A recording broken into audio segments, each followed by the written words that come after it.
नमस्कार. आपलं स्वागत आहे आयकॉन स्टील प्रस्तुत बिल्ड आयकॉन या उपक्रमामध्ये. आज माझ्यासोबत आहेत आर्किटेक्ट श्रीप्रकाश भंडारी सर. असं म्हणतात जसं माणूस हा जन्मभर विद्यार्थीच असतो, शिकत असतो, पण त्यांच्या बाबतीत ज्यांनी ते खरं करून दाखवले ते आज माझ्या शेजारी आहेत. गमतीचा भाग सोडला तर ते स्वतः आर्किटेक्ट तर आहेतच, पण त्याच्यानंतर त्यांनी मास्टर सुद्धा केलं आर्किटेक्टमध्ये. त्यानंतर त्यांना पुन्हा एकदा असं वाटलं की आपण सिव्हिलमध्ये सुद्धा पुन्हा एकदा मास्टर करावं, त्यामुळे त्यांनी सिव्हिलमध्ये पुन्हा मास्टर केलं. तर त्यांच्या या शैक्षणिक प्रवासाबद्दल पण विशेषतः मी त्यांच्याशी बोलणार आहे. त्याचबरोबर मागच्या 30-35 वर्षांपासून म्हणजे 3 दशकाहून अधिक काळ ते या इंडस्ट्रीत काम करतायत, धुळ्यामध्ये काम करतायत. अनेक रेसिडेन्शियल प्रोजेक्ट असतील, अनेक कमर्शियल प्रोजेक्ट, म्हाडाचे प्रोजेक्ट, अशा अनेक प्रकल्पांवर त्यांनी काम केलेलं आहे. सो त्यांचा हा अनुभव सगळा कसा होता त्याबद्दल बोलणार आहे. तर बिल्ड आयकॉन हा प्लॅटफॉर्मच असा आहे ज्यामध्ये तुमच्यासारख्या अनुभवी तज्ज्ञ आर्किटेक्ट, इंजिनियरशी आम्ही बोलतोय आणि या चर्चेतून काही सकारात्मक गोष्टी निघतील ज्या येणाऱ्या तरुण आर्किटेक्टना, इंजिनियरला मार्गदर्शक ठरतील, असा या उपक्रमामागची भूमिका आहे. सो आपण थेट चर्चेला सुरुवात करूया, गप्पांना सुरुवात करूया, चर्चा नाही म्हणणार, बिलकुल, बिलकुल. कारण तुमच्यासारख्या सिनियर नाही, असं काही आर्किटेक्टकडनं नाही. मला गप्पा आजच्या स्वरूपात मारायला. गप्पाच मारू आपण. होय होय. तर त्यातला पहिला प्रश्न अर्थातच असा आहे की जसं मी जरी म्हणालो गमतीनं की माणूस शिकत असतो, पण बऱ्याचदा असं वाटतं की अरे बास झालं शिक्षण आणि आता लवकर व्यवसायात पडू, असं जेव्हा होतं असतं कधी कधी. तर तुमचं साधारणपणे शालेय शिक्षण, मग कॉलेजचं शिक्षण आणि या 2-3 जे तुम्ही मास्टर्स केलं त्याबद्दल, आणि सगळ्यात महत्वाचं म्हणजे आर्किटेक्ट हे फील्ड निवडण्यामागची प्रेरणा कोणाची होती, ज्यांच्यामुळे तुम्हाला असं वाटलं त्या काळी की मी पण आर्किटेक्ट फील्ड निवडतो. बरोबर आहे. तसं माझं शिक्षण हे धुळ्यातच झालं. म्हणजे प्राथमिक शिक्षण असतं. बरोबर. माध्यमिक शिक्षणासाठी मी मुंबईला गेलो. मुंबईला काका आमच्या सांताक्रूजला असायचे अच्छा. आणि सांताक्रूजला माझं माध्यमिक शिक्षण झालं. त्याच्यानंतर मग परत मी धुळ्याला 11वी-12वी केलं आणि परत आर्किटेक्चर कॉलेजला मी तिकडे गेलो. हो. त्यामुळे धुळे मुंबई असा माझा हे प्रवास चालूच झाला होतं. एकंदरीत. बरोबर. आता आर्किटेक्चर म्हणजे काय असतं खरं म्हणजे आम्हाला माहिती पण नाही. अच्छा. आमच्या घरी पण कोणाला माहिती नाही. हं. आणि ज्यावेळेला मी आर्किटेक्ट होऊन धुळ्यात आलो त्यावेळेला आम्हाला आर्किटेक्चर म्हणायचे, म्हणजे असं इंजिनियर म्हणतात. हां, तसं आर्किटेक्चर. आर्किटेक्चर हा ते आर्किटेक्ट भंडारी आर्किटेक्चर. तर ते आर्किटेक्ट हा पण शब्द त्याला रूढ नव्हता, म्हणजे एवढं बरोबर. एवढं इतकं बेसिक होतं सगळं. बेसिक होतं. बरोबर. अशा काळामध्ये आम्ही आलो इथे बरोबर. धुळ्यामध्ये. बरोबर. आमचे एक सिनियर होते बेलपाटक साहेब, त्यांच्या बरोबर आम्ही थोडे सुरुवातीचे काही दिवस कामं केले आणि एकंदरीत तिथे स्कोप खूपच होता, कारण नव्हतेच लोक त्यावेळेला. बरोबर. आणि तो काळ असा होता की तुम्हाला डिप्लोमा इंजिनियर झालं तरी त्याला कुठेतरी नोकरी उपलब्ध आहे. हो. त्यामुळे असं काही म्हणजे इंजिनियरचा सुकाळ वगैरे असं काहीच नव्हता. बरोबर. त्यामुळे आमचा प्रवास आम्ही चालू केला. मग झालं काय की बिहार झाल्यानंतर आम्हाला इथे बऱ्यापैकी कामं मिळायला लागली. बरोबर. मग त्यावेळेला बिहार झाल्यानंतरच एमार्च व्हायला पाहिजे होतं खरं तर. हो. पण मग ते मधल्या काळात राहिलं आमचं. राहिलं मग आम्ही काही दिवस प्रॅक्टिस केली, आमचं झालं. मग मध्ये आम्हाला असं वाटलं की नाही, आता आपण काहीतरी शिकायला पाहिजे. शिकायला पाहिजे. बरोबर. मग आम्ही एमआर्च केलं. मग एमआर्च झाल्यानंतर हा तर समजा आर्किटेक्चरचा विषय आहे. हो. मग सिव्हिलमध्ये सुद्धा मी काही सिव्हिलचे लेक्चर्स मी कॉलेजला घ्यायचो. अच्छा. बरं. आणि मग तेव्हा लक्षात आलं की सिव्हिल आणि आर्किटेक्चर तशा अर्थाने बऱ्यापैकी सिमिलर त्यांचा तो सिलेबस आहे. बरोबर. मग मी त्याच्यामध्ये पोस्ट ग्रॅज्युएशन करायचं म्हणून मग त्या एमटेकला ऍडमिशन घेतली आणि एमटेक सिव्हिल पण मी त्या केलं. हो. अशा पद्धतीने माझा शैक्षणिक प्रवास झाला. बरोबर. आणि प्रेरणा कोणाची होती, जसं तुम्ही म्हणाल की खरं तर कोणीच या फील्ड मध्ये खरं सांगू नव्हतं. का, प्रेरणा म्हणजे आर्किटेक्चरला माझी ऍडमिशन माझ्या मित्राने घेतली. अच्छा. बरं. इथेच धुळ्यातच भावसर म्हणून आर्किटेक्ट आहे, हो. राजू भावसर म्हणून. तो माझा क्लासमेट म्हणण्यापेक्षा थोडा सिनियर होता 1 वर्ष. बरोबर. हे आर्किटेक्चर कशाशी खातात आम्हाला माहित नव्हतं. बरोबर. पण तो मुंबईत असल्यामुळे त्याने माझ्यासाठी ऍडमिशन त्यावेळेला घेतली. आता त्या ऍडमिशनचे खूप चांगलं प्रोसेस असतात, त्याच्यात जायला लागतं. त्यावेळेला एवढं थोडं सोपं होतं. बरोबर. तर माझी ऍडमिशन त्याने तिथे बसून घेतली आणि अशा पद्धतीने. पण तेव्हा ड्रॉइंगची आवड होती किंवा येत होतं तुम्हाला? ड्रॉइंगची आवड होती. मला जिल्ह्यातनं पारितोषिक मिळाले होते, म्हणजे धुळे जिल्ह्यातनं मी पहिला होतो त्यावेळेला ड्रॉइंग मध्ये. आणि आमचे एक वसईकर म्हणून सर होते, त्यांनी खूप मेहनत घेतली होती आणि ते स्वतः खूप उत्तम डिझायनर होते, म्हणजे असं ड्रॉइंग करायचे. फ्री हँड, म्हणजे त्यांचा हातच कुणी धरत नाही. बरोबर. तर एक त्यांची प्रेरणा होती. बरोबर. पण आता ती हॉबी म्हणून कंटिन्यू का, प्रोफेशन म्हणून तर कंटिन्यू आहे, पण हॉबी म्हणून ड्रॉइंग कंटिन्यू आहे का? खरं सांगू का, म्हणजे आता ड्रॉइंगला तेवढं महत्व राहिलेलं नाही. बरोबर. म्हणजे तुम्हाला आर्किटेक्चर करायचं म्हणजे तुमचा हँड, पूर्वी जो हँड असला पाहिजे, हो हो आता हे सगळे कॉम्प्युटरवरती कामं होतात. बरोबर सगळे तुम्हाला रेडीमेड कटिंग पेस्टिंगच करायचं असतं. बरोबर. त्यामुळे फक्त तुमचं व्हिज्युअलायझेशन काय आहे ते हम्म. महत्वाचं आहे. म्हणजे बरोबर. तुमचं व्हिज्युअलायझेशन, तुमचं जर एस्थेटिक सेन्स असेल तर तर तुम्ही उत्तम काम करू शकता. करू शकता. तुमचा बरोबर. हँड असलाच पाहिजे याची काही गरज नाही. गरज नाही. बरोबर. आता तुम्ही आता म्हणाला तसं की तो उत्तम हात असायला नाही म्हणजे तुम्हाला फक्त कन्सेप्ट तुमच्या क्लिअर पाहिजेत. हो. तर तसं या टेक्नॉलॉजीची मदत तुम्हाला या फील्डमध्ये आता कितपत होते किंवा किती करून घेता खूप तुम्ही? खूप खूप होते, खूप बरं. होते. हं. सुरुवातीला आम्हाला आम्ही ड्रॉइंग हे सगळे हाताने काढायचो. हो हो हो आणि एखादं ड्रॉइंग चुकलं, सीट चुकलं, काही त्याच्यामध्ये फेरफार करायचे असले तर आमचं ते खूप त्रासदायक काम होतं. बरोबर. काही तर आम्हाला परत नव्याने करायला लागायचं. हो हो आता आपल्याला एडिट करता येतं. बरोबर. पटकन कोणालाही पाठवता येतं. आता मला काही ड्रॉइंग पाठवायचे नाशिकला. मी एक 8-10 दिवसापूर्वी सगळे ड्रॉइंग नाशिकला पाठवले. हो. पूर्वी हे शक्य नव्हतं. शक्य नव्हतं. आणि आम्ही काय असतं ना, की आता आमच्या समोर लॅपटॉप असतो. हे AutoCAD वगैरे सगळं मी शिकलेलो आहे, म्हणजे मी थोडंसं त्या ह्याच्यात असल्यामुळे. बरोबर. तर आम्ही बसल्या-बसल्या आम्ही त्याचं थिंकिंग आणि ड्रॉइंग हे दोन्ही ॲट अ टाईम करू शकतो. हां. म्हणजे माझ्याकडे जर तुम्ही आत्ता आलात ना, की बाबा संध्याकाळचे 6 वाजलेले आहेत आणि मला ना 9 वाजेला मला हे कुठे ना कुठे मला हे द्यायचंय. तुम्ही मला ह्याच्यावरती काय काम, तर मी तुम्हाला 3 तासामध्ये, पूर्वी आम्ही साधारणतः ज्याला 3-4 दिवस लागायचे, 8 दिवस लागायचे, आता ते काम 3 तेवढं काम मी तासावर तुम्हाला आलंय. करून देऊ शकतो. वाह! वाह! हा टेक्नॉलॉजीचा फायदा आहे सगळ्यात फायदाच मोठा. आहे. बरोबर. एकीकडे टेक्नॉलॉजीचा आपण फायदा इतका झाला म्हणतो आणि दुसरीकडं या फील्डमध्ये अनस्किल्ड लेबरचं पर्सेंटेज फार मोठं आहे. हो, आणि अनस्किल्ड लेबरमुळं कदाचित मोठा धोका किंवा दुर्घटना सुद्धा होऊ शकते. हो. तर त्या अनस्किल्ड लेबर बद्दल तुम्हाला असं काय वाटतं, कशा पद्धतीने त्यांच्याकडनं काम करून घेतलं पाहिजे किंवा काम त्यांच्याबरोबर केलं पाहिजे? हे तर खरं म्हणजे आमच्या सारख्या ठिकाणी काय आहे ना, की कॉन्ट्रॅक्टर नावाची व्यवस्थाच नाहीये. हो. जे आमच्याकडे सहसा, आता समजा तुम्हाला जर बंगला बांधायचा असेल, हो. तर तुम्ही माझ्याकडे येतात. मी तुम्हाला ते सगळं ड्रॉइंग वगैरे सगळं करून देतो. वर्किंग ड्रॉइंग करून देतो, RCC डिझाइन करून देतो. त्याच्यानंतर एक्झिक्युशनला सुद्धा मलाच जायला लागतं, कारण दुसरं कोणी नाहीये नाहीये. तिथे. मध्ये कोणी फळीच मग नाहीये. ते लेआउट सुद्धा आम्हीच करून देतो. मग ते एक्झिक्युशन आहे तसं, मग ते माणसं, मग वेगवेगळे, आणि याच्यात खूप एजन्सी आहेत हो, वेगवेगळ्या. हो. म्हणजे तुम्हाला खोदकामवाल्यांपासून तर अनेक लोकांशी संबंध ठेवावे लागतात. तर आमचे आहेत, म्हणजे आमच्याकडे आज सुद्धा जवळजवळ 150 ते 200 लोकांची टीम आहे. तुम्ही जर मला सांगितलं, की आपल्याला सकाळी अमक्या-अमक्या ठिकाणी खड्डे लावायचे, माणसं करायचे, मी एका फोनवरती तुम्हाला सकाळी 6 माणसं पाठवून देईन. बरोबर, बरोबर. तेवढी यंत्रणा गेल्या आता 35 इतक्या वर्ष काम वर्षानंतर आहे. असल्यामुळे आहे. बरोबर. आहे. पण तुम्ही म्हणतात ती गोष्ट खरी आहे, की ह्या लोकांना आपल्याला जास्तीत जास्त स्किल्ड कसं करता येईल, ह्याच्यामुळे याच्याकडे लक्ष द्यायला पाहिजे. आणि त्या दृष्टीने आम्ही काही ट्रेनिंग कॅम्प मधून ठेवतो. काही अच्छा. तुमच्या सारख्या कंपन्या पण काही वेळेला करत करतात, असतात. की लोकांना ट्रेनिंग दिलं पाहिजे. बरोबर. दुसरं तुम्ही रेसिडेन्शियल प्रोजेक्ट्सवर पण काम केलेलं आहे. हं, तर रेसिडेन्शियल प्रोजेक्टमध्ये काम करताना बऱ्याचदा त्या घर मालकाचं असं कायम म्हणणं असतं, की हं. माझं बजेट इतकंच आहे, आता या बजेटमध्ये मला उलटं घर बसवून द्या. हां. असं म्हणजे बजेटनुसार घर बनवणाऱ्याला आजकाल प्राधान्य फार मिळतं. हां. तर त्या ट्रेंडविषयी काय सांगाल तुम्ही किंवा कसं ॲडजस्ट करता मग बजेट आणि क्वालिटी? हां. आता आम्ही ज्यावेळेला आलो ना मार्केटमध्ये, हं. धुळ्यासारख्या ठिकाणी, त्यावेळेला लोकांचा पंचवार्षिक योजना असायची. घर बांधणं म्हणजे. बरोबर. कारण तो काय असतं ना, आता तुम्हाला ताबडतोब सगळं लोन वगैरे सगळं अवेलेबल आहे. बरोबर. पूर्वी तसं नव्हतं. अगदी छोटे-छोटे आमचे IT चे मुलं 25 लाख, 50 लाखाचं लोन सहज घेतात. पटकन घेतात स्वतः. बरोबर. त्यावेळेला तशी परिस्थिती नव्हती. त्यावेळेला प्लॉट घेतल्यानंतर त्याने प्लिंथ बांधायची स्वतःच्या खर्चाने. अच्छा. त्याच्यानंतर गव्हर्नमेंटची एक स्कीम होती. एक महाराष्ट्र हाऊसिंग फायनान्स कंपनी होती. ती फक्त सरकारी कर्मचाऱ्यांना लोन द्यायची. अच्छा. म्हणजे त्याच्यातही बँकवाल्यांना बँकेच्याकडनं लोन असायचे, म्हणजे त्यांच्या सिस्टीममध्ये असायचे, किंवा बरोबर. काही यांना जिल्हा परिषदवाल्यांना त्यांचे. ते पण हे लोन सुद्धा फार नसायचे बरोबर. त्याला.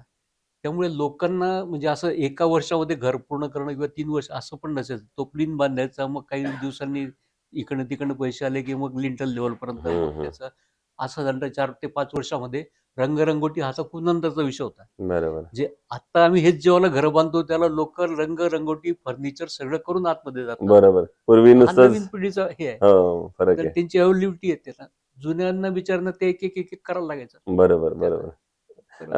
दुसरं असं आहे की म्हणजे हा प्रश्न तुम्हाला स्पेसिफिकली मला विचारायचा, मला माहिती आहे याचं उत्तर लगेच असं एका मिनिटात देता येणं शक्य नाही, तरी सुद्धा आजच्या वेळेची मर्यादा बघता टाउन प्लॅनिंग मध्ये तुम्ही मास्टर्स केलेले, मग आपण बोललो त्याप्रमाणे, तर धुळे शहराच्या एकंदर विजन जर एक विकासाचं जर काढायचं झालं तर तुम्हाला काय वाटतं त्याच्यात कुठल्या गोष्टींचा अंतर्भाव असायला पाहिजे, की कशा पद्धतीनं आपण ते डेव्हलप करू शकतो एक चांगलं उत्तम शहरासाठी? एक तर काय झालं ना, की बेसिकली धुळ्याची जी रचना आहे ती सुरुवातीलाच्या काळामध्ये खूप चांगली झालेली आहे. अच्छा. इथे कॅप्टन ब्रिज नावाचे एक इंग्रज अधिकारी आलेले होते आणि त्यांनी इथे इथे पूर्वी जुनं धुळं म्हणजे एक खेड्यासारखं गाव होतं, बरोबर. 150-200 लोकांची वस्ती होती. त्यांनी एक ज्याला आपण तो मिलिटरी कॅम्प म्हणतो असं काहीतरी त्यांच्या डोक्यात होतं आणि एक बाजारपेठ इथे त्यांना त्याच्यासाठी वसवायची होती. अच्छा.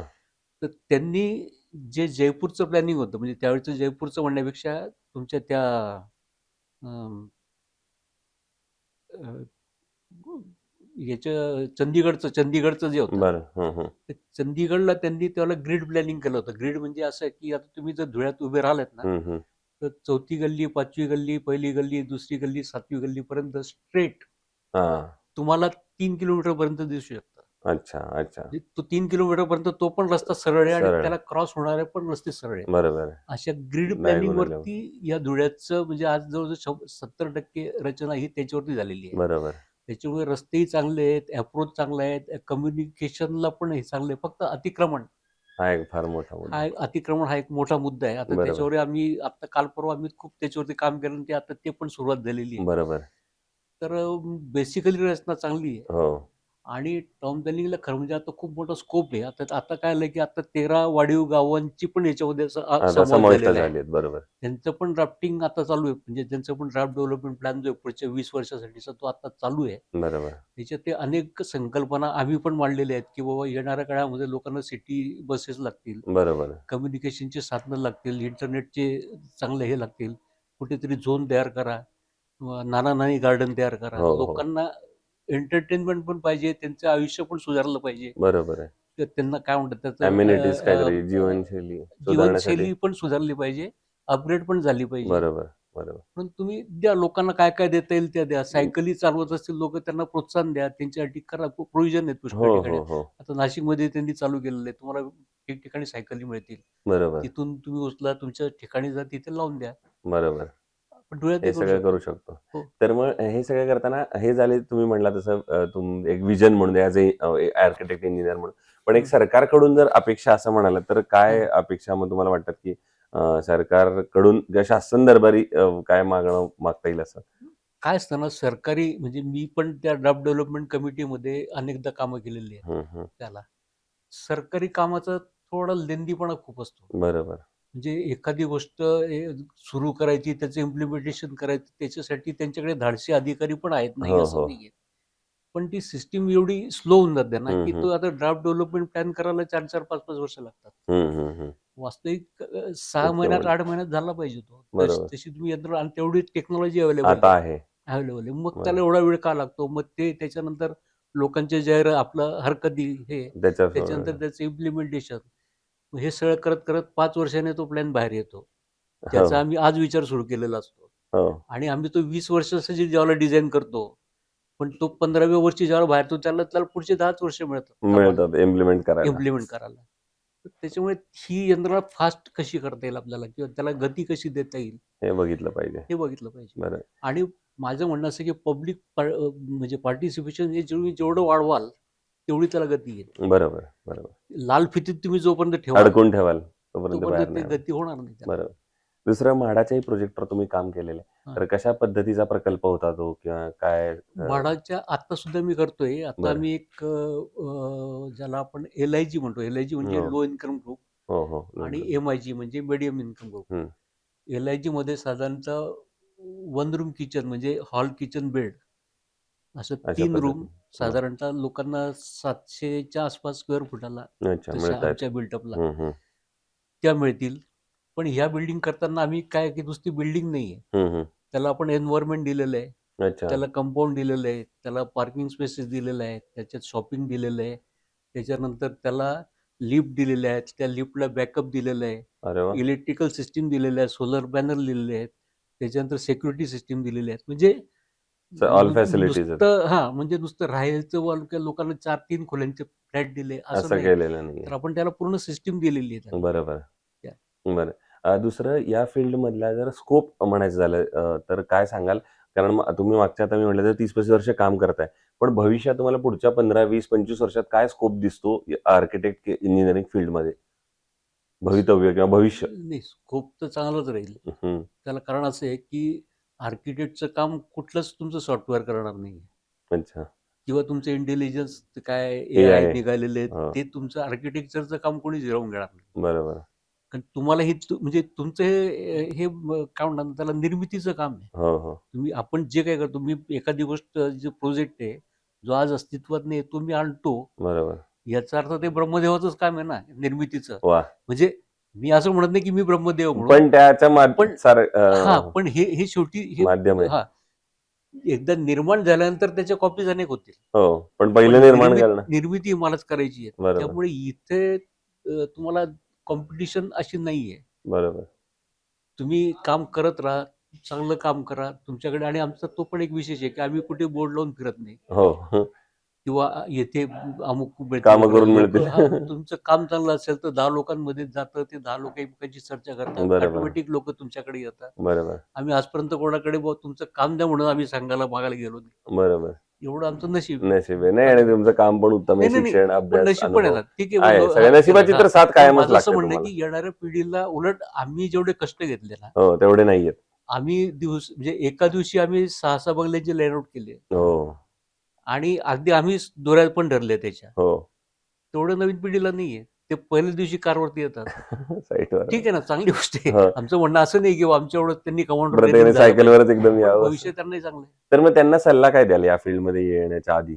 या फील्डमध्ये कानमंत्र, गुरुमंत्र असं काय सांगाल? नाही, कानमंत्र मी एवढंच सांगतो की तुम्हाला जेवढं शेवटी टेक्नॉलॉजी हे एकदम डेव्हलपिंग आहे. बरोबर. मी 40 वर्षापूर्वी ज्या किंग पोस्ट, क्वीन पोस्ट शिकलो त्या प्रॅक्टिकली आता कोणी कुठे वापरत नाही. बरोबर. पण जग आता असं आहे की रोज काहीतरी नवीन मटेरियल मार्केटला येते, रोज काहीतरी वेगळं येतंय.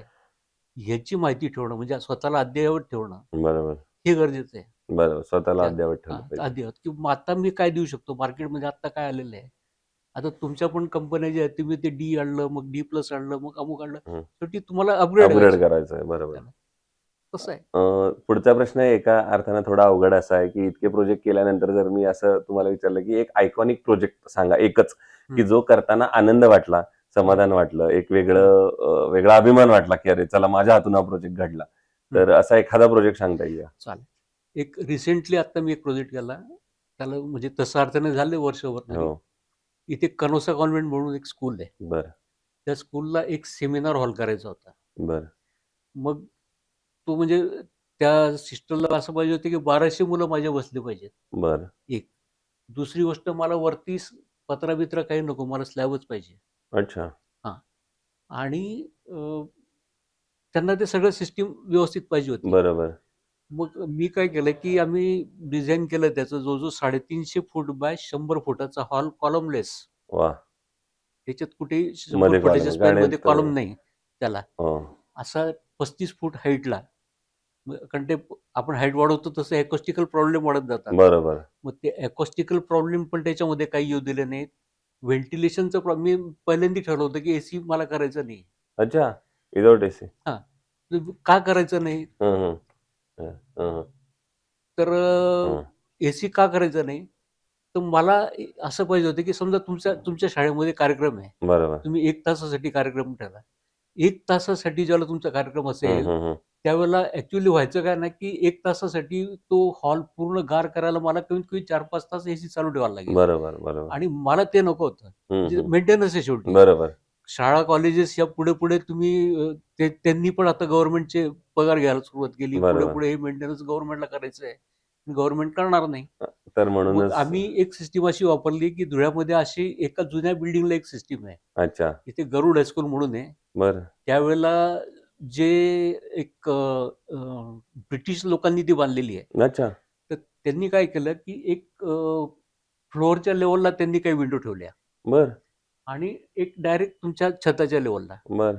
त्याच्याने काय व्हायचं की थंड हवा हवा इथून आत यायची आणि गरम झालेली हवा, पंखा काय असतं की तो परत खाली फेकतो. अच्छा. तर ती पंख्याची वरच्या वर जायची त्यांनी व्यवस्था केली होती. त्यामुळे ओके. खालून थंड हवा येत राहायची आणि वरती गरम हवा निघून जायची. वाह! हा एअर कूलिंग इफेक्ट आहे. ह्या एअर कूलिंग इफेक्टचा आम्ही तिथे वापर केला क्या बात है! आणि तो एवढा मोठा हॉल आहे. तुम्ही उन्हाळ्यामध्ये कार्यक्रम घ्या, मे मध्ये कार्यक्रम घ्या, तुम्हाला एसीची गरज पडणार नाही. क्या बात है! मग आम्ही फॅन लावले. हं. फॅन कसा लावला तर एकच हेलिकॉप्टर फॅन, अच्छा, मोठा. पूर्ण फॅनला. बरोबर. हो. कारण आमच्या इथे अजून काही आहेत म्हणजे नाट्यगृह आहे, पण तिथे प्रॉब्लेम असा आहे की आपण ते वॉल फॅन हो, लावतो. हो. ते पहिल्या 10-15 लोकांना हवा मागपर्यंत देतात, जाणारच. आतमधल्या लोकांना ते उकाडा येतो. हो. आम्ही एकच फॅन तिथं लावला की तो तुमच्या कोण्याकोण्यापर्यंत तुम्हाला हे देईल. देईल. मग फायर फायटिंग सिस्टम पण आम्ही तशाच केल्या की ज्या तुम्हाला एकदम इझिली एअर राहतील. बरोबर.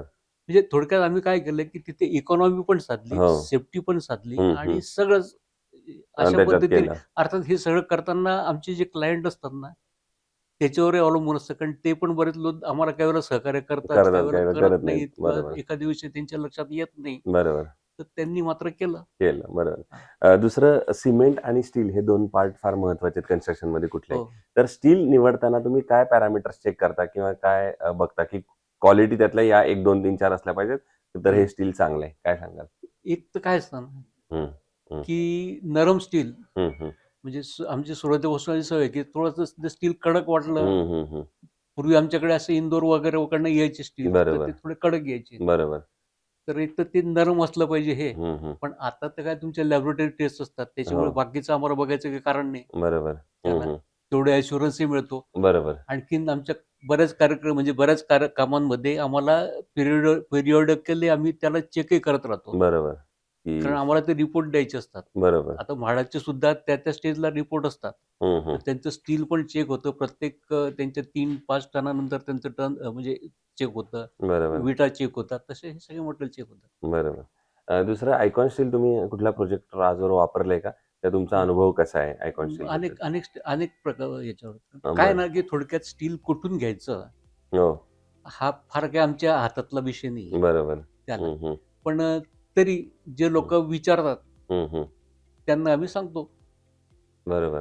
की त्या आयकॉन स्टील. Icon steel. मग बाकीचे काही फक्त मार्केटमध्ये रेट बघत फिरतात किंवा हं. काही, तर ते इट्स क्या बात है. हां.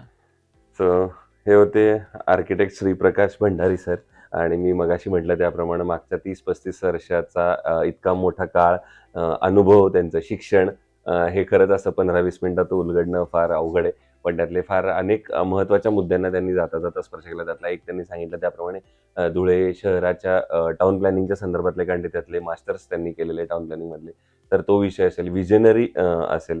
तर या सगळ्या गोष्टींवर तुम्ही बोलला. त्याचप्रमाणे या क्षेत्रात जे नवीन तरुण आर्किटेक्ट, इंजिनियर येत आहेत, त्यांच्यासाठी सुद्धा त्यांनी हाच सल्ला महत्त्वाचा दिलाय. ते म्हणजे या क्षेत्रात खूप संधी आहेत आणि वेगवेगळ्या विषयात आता हे सगळं उघडते. फक्त कष्ट करण्याची तयारी हवी आणि तुम्ही प्रामाणिकपणे काम करा. या क्षेत्रामध्ये संधी नक्की आहेत. तर पुन्हा एकदा तुमचे आभार की धन्यवाद. तुम्ही आमच्या बिल्ड आयकॉन या प्लॅटफॉर्मवर आलात धन्यवाद. आणि आजवर जसे तुम्ही अनेक प्रोजेक्ट केलेले, ते येणाऱ्या काळात असेच आयकॉनिक प्रोजेक्ट तुमच्या हातून घडावेत. बिलकुल. तुमच्या शुभेच्छा आमच्या पाठीशी आहेत. नक्की. नक्की. याच शुभेच्छा. Thank you very much.